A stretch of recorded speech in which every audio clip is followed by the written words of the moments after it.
बिना लिए उपहार जब घर पहुंचा हस्बैंड, पत्नी ने तब कर दिया उसे तुरंत अनफ्रेंड। और घर आए मेहमान की हुई उमंगे ध्वस्त। मोबाइल और फेसबुक का क्या कैसा जमाना है कि घर आए मेहमान की हुई उमंगे ध्वस्त और मेजबान सारे मिले मोबाइल में व्यस्त। और भूखा शिशु होता रहा बिलख बिलख बेहाल। मम्मियों का भी हाल बुरा है कि भूखा शिशु होता रहा बिलख बिलख बेहाल और मम्मी ने पकड़ा दिया मोबाइल तत्काल। और सुंदर कन्या छांट कर चैटिंग की रंगीन, जैसे इन्होंने की घायल जी ने, कि सुंदर कन्या छांट कर चैटिंग की रंगीन, समझ रहा था पद्मिनी मिला अलाउद्दीन। तो इस तरह की बातें हो जाती हैं। ऑन सभी हैं लाइनें फुल है इंटरनेट, कि ऑन सभी है लाइनें फुल है इंटरनेट, माँ है चैटिंग में बिजी कन्या करती डेट।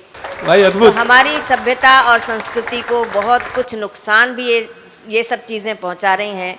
लेकिन देखिए, पति पत्नी का संबंध बड़ा लालित्यपूर्ण होता है क्योंकि इसमें प्यार और तकरार साथ साथ में चलते हैं।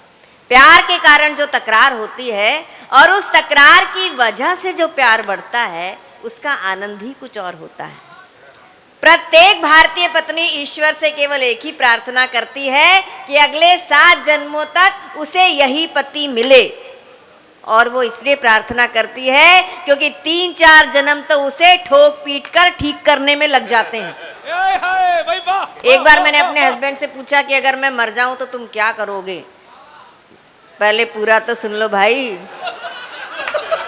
बाद में तुम्हारी वाह वाह होने वाली है, समझ लेना। मैंने अपने हस्बैंड से पूछा कि अगर मैं मर जाऊं तो तुम क्या करोगे?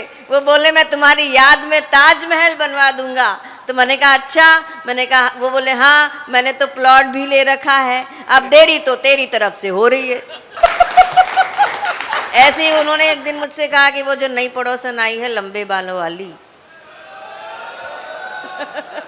ये टोके तो ऐसे हैं कि आगे की भी सोच लेते हैं। उन्होंने मुझसे कहा कि वो जो नई पड़ोसन आई है ना लंबे बालों वाली, कल रात मेरे सपने में आई। तो मैंने कहा हाँ अकेली आई होगी? बोले अकेली आई थी, लेकिन तुम्हें कैसे पता चला? तो मैंने कहा उसके हस्बैंड तो मेरे सपने में आ रहे थे। ये रिश्ता होता है पति पत्नी का, जहां प्यार और तकरार साथ साथ में चलते हैं। आइए इस प्रेम को और आगे बढ़ाते हैं और इस आपसी प्रेम को राष्ट्र प्रेम तक लेकर चले जाते हैं। डॉक्टर कुंवर बेचैन जी ने लिखा है कि जो वक्त की आंधी से खबरदार नहीं है। आपने अभी इस कवि सम्मेलन में श्रृंगार सुना, आपने हास्य सुना। अब देशभक्ति की उड़ान भरने के लिए कवि सम्मेलन तैयार है। डॉक्टर कुंवर बेचैन जी ने लिखा है कि जो वक्त की आंधी से खबरदार नहीं है, कुछ और ही होंगे, वो कलमकार नहीं है। अपने कलम का धर्म निभाने वाला एक ऐसा रचनाकार इस मंच पर है जो उम्र में बहुत छोटे हैं, लेकिन उनकी कल्पनाओं की और कविताओं की उड़ान बहुत ऊंची है। आदि कवि हुए हैं वीर रस के चंद बरदाई। उनका एक दोहा बड़ा प्रसिद्ध हुआ है। उनका दोहा है कि 4 बांस 24 गज अंगुल अष्ट प्रमाण और ताऊ पर सुल्तान है मत चूके चौहान। और इस दोहे से अनुमान लगाकर अंधे पृथ्वीराज चौहान ने शब्द भेदी बाण चलाया और मोहम्मद गौरी को ढेर कर दिया। अंतिम मुगल बादशाह बहादुर शाह जफर को जब अंग्रेजों ने उन्हीं के किले में नजरबंद कर लिया, तब अंग्रेजों के एक भक्त ने, एक प्रेमी ने बहादुर शाह जफर को नीचा दिखाने के लिए कहा कि दमदमे में दम नहीं है खैर मांगो जान की, कि दमदमे में दम नहीं है खैर मांगो जान की। अब जफर झुकने लगी शमशीर हिंदुस्तान की। तो उस देशभक्त बहादुर शाह जफर ने जवाब दिया कि गाजियों में बू रहेगी जब तलक ईमान की। देशभक्ति की हिलोर आपके हृदय में उठे तो उस हिलोर को तालियों में तब्दील करके सिद्धार्थ देवल को बुलाना। उन्होंने जवाब दिया कि गाजियों में बू रहेगी जब तलक ईमान की, तख्ते लंदन तक चलेगी तेग हिंदुस्तान की।